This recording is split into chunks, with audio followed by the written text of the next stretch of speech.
daerah pada tahun 2022 ini bahwasanya di setiap daerah di Sumatera Barat itu memang didatangkan setiap tim atau grup untuk mengisi acara untuk memeriahkan acara Pekan Kebudayaan Daerah, khususnya dari terhitung tanggal 1 kemarin hingga hari ini. Ya, dan insya Allah kita akan sama-sama di sini di pelataran ataupun di seputaran Dinas Kebudayaan Sumatera Barat ini sampai hari terakhir hari Rabu di tanggal 5 Oktober 2022. Dan Taufik juga kita informasikan kepada kita semua ataupun yang pemirsa dimanapun berada, silakan langsung mengunjungi karena di sini banyak makanan, banyak aneka, pokoknya semuanya ada di sini, semuanya ada di sini Dinas Kebudayaan Sumatera Barat. Iya, benar sekali. Kemudian ini berkaitan dengan seni pertunjukan akan ditampilkan di panggung utama yang berada di depan semua para penonton yang hadir pada siang hari ini, dan masih ada juga di galeri banyak tempat ya. Iya, benar sekali. Di situ ada seni rupa dan desain, banyak sekali lukisan, kemudian patung bahan yang sudah diciptakan oleh para seniman muda. Lantai 1, 2, 3, 4 semuanya ada.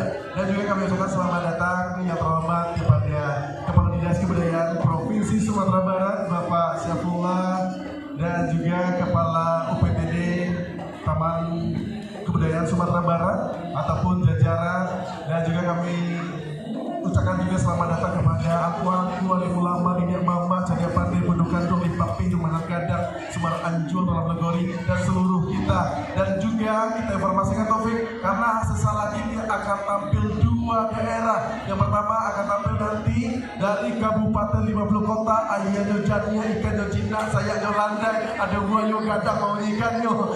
Dan juga nanti akan tampil juga dari Kota Padang tercinta. Dan mana suaranya dari Kabupaten 50 Kota? Wow, terhitung ada 100 tepuk tangan. Bukan kok 100, ada 1237 orang. Itu baru 100 kali hitungan mundur, masih ada lagi ke atasnya. Berapa tadi? 1237 orang. Oh, 37 itu sama kameramennya 1, jadi 38 orang. Nanti diabadikan ya Furkan ya. Dan juga kita informasikan nanti juga akan tampil bersama kita dengan penampilan yang sangat luar biasa dari Kota Padang, kota tercinta. Mana suaranya? Iya, Kota Padang. Dan Taufik, dan tanpa berlama-lama ya, karena 1 jam ke depan kita akan memandu kegiatan yang sangat luar biasa ini, tentunya dipertunjukkan kesenian dari Kabupaten 50 Kota dan juga Kota Padang. Dan hadirin yang berbahagia, langsung saja please welcome dari Kabupaten 50 Kota. Selamat menyaksikan.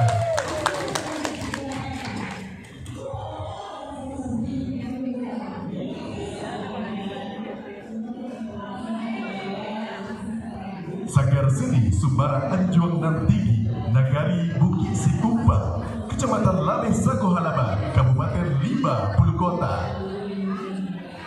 Tari Manuai Jurai Padi Sakumba adalah sebuah karya tari yang diciptakan melalui proses garapan dan gagasan wanita Minangkabau pada zaman dahulu tentang berkegiatan sehari-hari, mengantarkan nasi dan bertani dengan melakukan beberapa riset kepada tertua yang ada. Maka diangkatlah ke dalam sebuah karya dengan menggunakan kostum dan aksesoris seperti pada zaman dahulu, memakai kebaya, lamba atau kode dan properti-properti menyerupai pada zaman dahulu. Pada tari ini menceritakan dan melambangkan bagaimana proses dari awal sampai akhirnya padi menjadi beras. Dengan memakai properti yang digunakan pada zaman dahulu, wanita di Minangkabau untuk berkegiatan. Pada kesempatan ini, properti yang dipakai oleh penari adalah gambaran sebagaimana wanita di Minangkabau melakukan kegiatan di antara lain. Padi melambangkan kehidupan masyarakat Minangkabau, dulang atau talam sebagai wadah pengantar makanan, piring sebagai wadah untuk makan serta meletakkan makanan, ketidih adalah tempat untuk padi setelah dipanen, payung sebagai pelindung seketika hujan dan panas melihat kegiatan di sawah. Tudung adalah pelindung kepala dari panas dan hujan petani di Minangkabau. Niru atau tampias adalah sebagai wadah untuk menempi padi dari jurai dan daun-daun yang mati serta untuk menyisihkan padi dengan hama padi.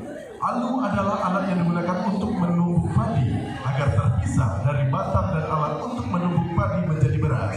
Lesung adalah wadah tempat untuk menumbuk padi dan padi menjadi beras. Tari Manuai Jurai Padi Sakumba yang menggambarkan tentang kehidupan petani, mulai dari mencangkul, membajak, menanam padi, memanen, dan sampai pada akhirnya menumbuk padi agar menjadi beras. Garapan hari ini menggambarkan sukacita masyarakat tradisional Minangkabau. Lahan pertanian, mereka bekerja, bersenda gurau, dan saling tolong-menolong. Kebersamaan ini tercermin seketika musim bertani mulai sampai musim panen tiba. Gerakan tari Manuai Jali, padi Sikumpa pada zaman dahulu juga adalah sebagai upacara penghormatan serta rasa syukur yang mendalam terhadap karunia yang diberikan oleh Allah Subhanahu wa Ta'ala. Mereka melakukan arak-arakan seorang gadis yang ditandai seperti seorang putri untuk melakukan ucap syukur sampai ke tanah lapang. Barulah mereka dengan bersama-sama mengucapkan rasa syukur serta melakukan gerakan-gerakan seperti menumbuk padi dengan lesu dan alu untuk menampi padi dan menjadikan padi menjadi beras. Setelah ini barulah padi dimasukkan ke dalam lambung padi yang berada di halaman rumah masyarakat Minangkabau pada umumnya. Kemudian kostum yang digunakan penari Manuai Jurai Padi Sikumpa adalah menggunakan kebaya, lambang atau kode, tegulur, tunduang dan aksesoris lainnya. Sebagaimana tradisi serta keadaan masyarakat Minangkabau pada zaman dahulu. Dan hadirin yang berbahagia, kita saksikan bersama. Inilah persembahan Sanggar Seni Sumber Anjong Nantigi, Nagari Bukit Sikumpa, Kabupaten 50 Kota.